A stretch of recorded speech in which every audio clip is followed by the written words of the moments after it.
How can someone get the perfect grade in listening and reading in all attempts? And it only lasts for 15 minutes. It's very, very fast. Why is it that they are not able to get or hit the required band score?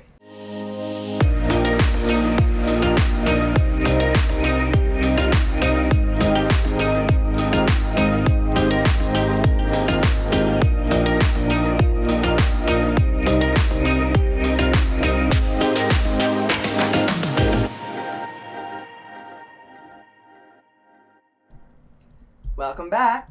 Earlier, we talked about IELTS versus OET. But this time, we're going to focus on the format of OET listening and reading. At the same time, what are the main problems? Why Filipinos are not able to get their required band scores? Plus, tips from someone who got the perfect grade in both IELTS and OET listening and reading. So, let's start with OET listening. Let's hear it from Pheelyp. OET reading. OET listening. OET listening has 3 parts because it asks the candidates to listen in 3 different ways. First, listening for specific information, listening for the gist, and listening for opinion and attitude. The first part, listening for specific information, it lasts for roughly 15 minutes. It has 24 points and takes the form of 2 dialogues. They are consultations between a healthcare professional on one hand and a layperson on the other. It simulates how in the real world healthcare professionals listen to laypersons, giving their histories and talking about their symptoms and taking down notes while doing so.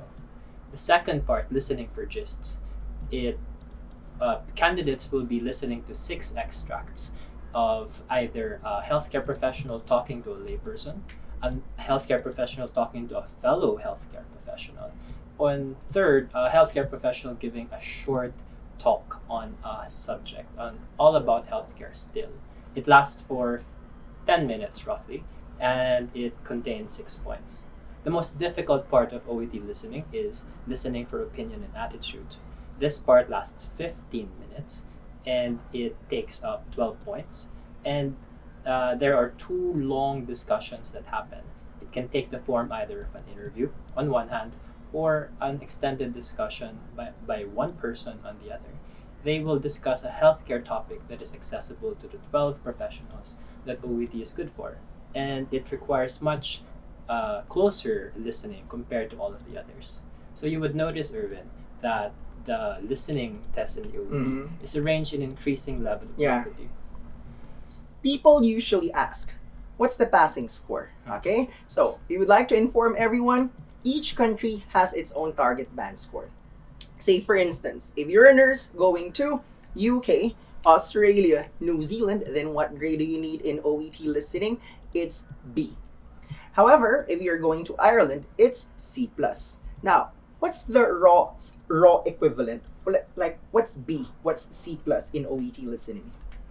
Before we proceed, apparently there's a recent update in which Ireland has shifted its requirements. Whereas before it did require only a C+ in listening, now they changed it. It's now a B. And this is as of, so our audience will know? Yes, this is actually very recent. Just a week ago or 2 weeks ago, was it? Yeah, very recent, which is good news for those of you who are having some difficulties in writing, because whereas before they required a B, now they require a C+.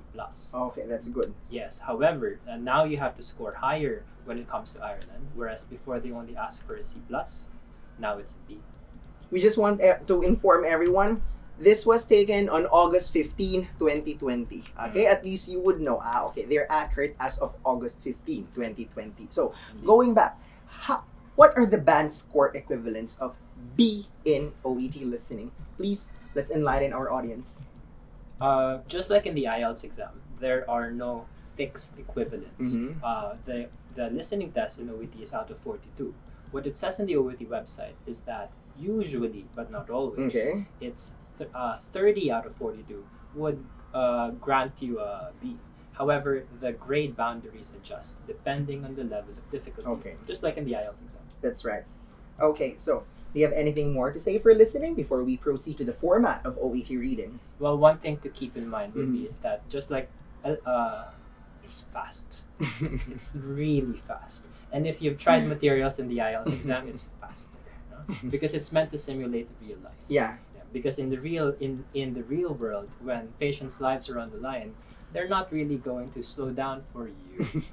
So something to keep in mind. Okay, so what about OET reading? Let's start with the format. The format for OET reading is very similar to the format for OET listening. It's also made up of 3 parts, and it asks candidates to read in 3 different ways: reading for specific information, gist, and opinion and attitude. In the first part of OET reading, candidates are given 4 short texts regarding a common healthcare topic, and they're asked to read it very quickly. It's called expeditious reading, and it contains 20 points, and it only lasts for 15 minutes. It's very, very fast. After that, candidates have 45 minutes to do parts B and C combined. Okay. Yeah. And part B is where candidates are again given 6 extracts. They take the form of text that they encounter at work: guidelines, manuals, emails from their bosses, things that they could encounter in their own contexts. On the other hand, part C is where they're going to be given a much longer text, sometimes about research and healthcare still, nonetheless, in which they're asked to understand and comprehend on a much deeper level opinions and attitudes, which comprise 16 points this time. Okay, this time around we're going to talk about the main problems. So, I've been teaching IELTS for 14 years now. So I started in May of 2006. Pheelyp right here, 12 years of expertise. So, I just want you to know that when I talk to British Council and IDP, and even ACE Testing Hub for OET, so 60 to 70% of candidates who take the examination in the Philippines do not enroll in any preparation course. Okay? But why is it that this is the national average and this is the passing score? So meaning to say, more candidates do not get the required band score. Perhaps, let's ask for the opinion of Pheelyp. What do you think is the reason why people, even if English is already part of the Philippine culture, why is it that they are not able to get or hit the required band score? Hubris. They grossly overestimate their own abilities and underestimate how difficult the exam actually is. Precisely as you were saying earlier, English is our second language. Yet nonetheless, the format of the exam itself, the accents that they may hear, the texts that they may be asked to think about, are somewhat alien to their common everyday experiences, and therefore they're unpleasantly surprised and therefore grossly unprepared to do well in their own exam. Okay, so knowing that the examination is expensive, like how much is the IELTS now? 11,300 pesos. Going down the drain after 3 to 4 hours. What about OET? 587 Australian dollars. That's roughly 19,000 to 20,000 pesos depending on the exchange rate. So if you just take the examination without preparing for it, then you say goodbye to 20,000 pesos. It disappears just like that.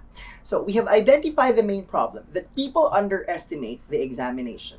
So for someone here who has taken the examination thrice, IELTS once, OET once under Kaplan, and then OET once under ACE Testing Hub. In all 3 attempts, he got the perfect grade in listening and reading. So perhaps let's share to our viewers, how can someone get the perfect grade in listening and reading in all attempts? 2 things, essentially. First is familiarizing themselves with the format of the exam, and the second one is practice. There really is no shortcut to it. The way I explain is that there are 2 kinds of tests. Knowledge exams, which depend on reading books, for example, and memorizing facts, like the board exam.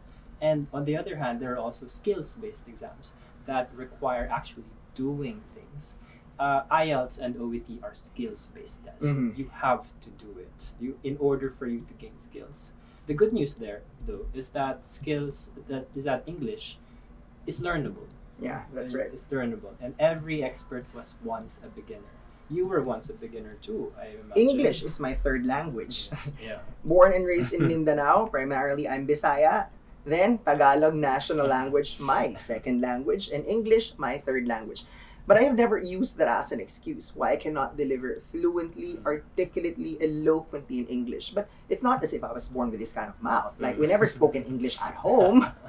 Yes, English is not genetic. It's not something that just happens. No?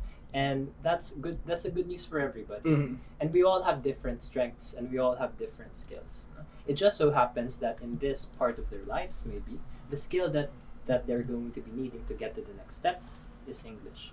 And joining us at Niner will help us to bring out the best in them so that they can move forward. So imagine, Pheelyp here discusses listening for 6 hours, reading for 6 hours. But we're trying to provide you an overview in a short video like this one. So for our next videos, we're going to do overview of OET writing and speaking, and we're going to do a live speaking exam for both IELTS and OET, okay? So they're up next. See you later. Bye.